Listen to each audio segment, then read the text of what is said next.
Ah, slow down. Listen, not with your ears, but with the part of you that notices what happens after the noise stops.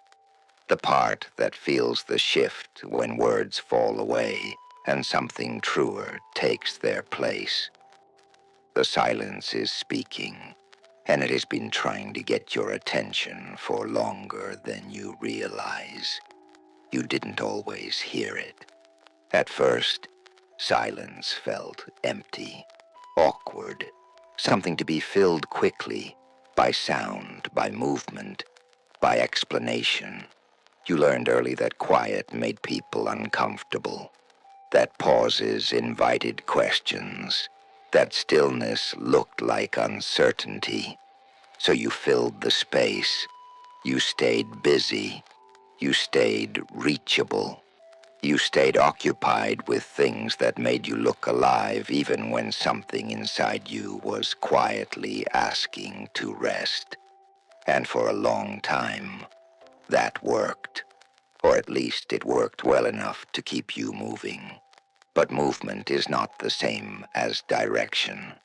And lately, the silence has been growing louder. You notice it in moments that used to distract you, but no longer do. In conversations that fade faster than they once did.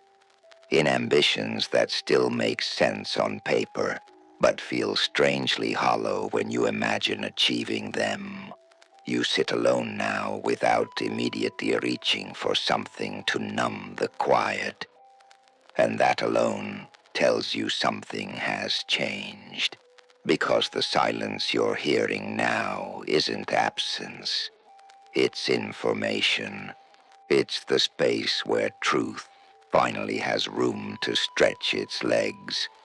The place where the noise of expectation, obligation, and performance can no longer drown out what your body has been trying to say. The silence is speaking, and it isn't accusing you. It's revealing you. It shows you how tired you were of explaining yourself, how much energy you spent reacting instead of responding, how often you mistook urgency for importance, how rarely you asked whether the life you were building actually included you. You feel it when the silence interrupts your habits, when you pause before saying yes, when you hesitate before continuing patterns that once felt automatic, when you sense that something wants to end, not dramatically, but honestly. Endings don't always arrive as events. Sometimes they arrive as quiet disinterest. You begin to notice how certain attachments loosen on their own when you stop forcing them. How certain desires dissolve when you stop chasing them. How certain fears lose their authority when you give them space instead of resistance. That's the silence working. It's not here to punish you. It's here to recalibrate you. You've lived long enough now to recognize that not all discomfort is danger. Some discomfort is clarity arriving without permission. Some unease is the nervous system letting go of what it no longer needs to protect you from. The silence brings back memories you didn't know you were still carrying, not to haunt you, but to be integrated. It brings up questions you avoided because the answers required change. It brings awareness to patterns that survived only because you never stopped to look at them. And looking takes courage. Because in silence there's nowhere to hide behind noise, no distraction to buffer you from your own knowing, no audience to perform certainty for, just you, breathing, listening, feeling. You realize how often you abandoned that space in the past, how quickly you filled it with other people's opinions, other people's timelines, other people's definitions of success and fulfillment.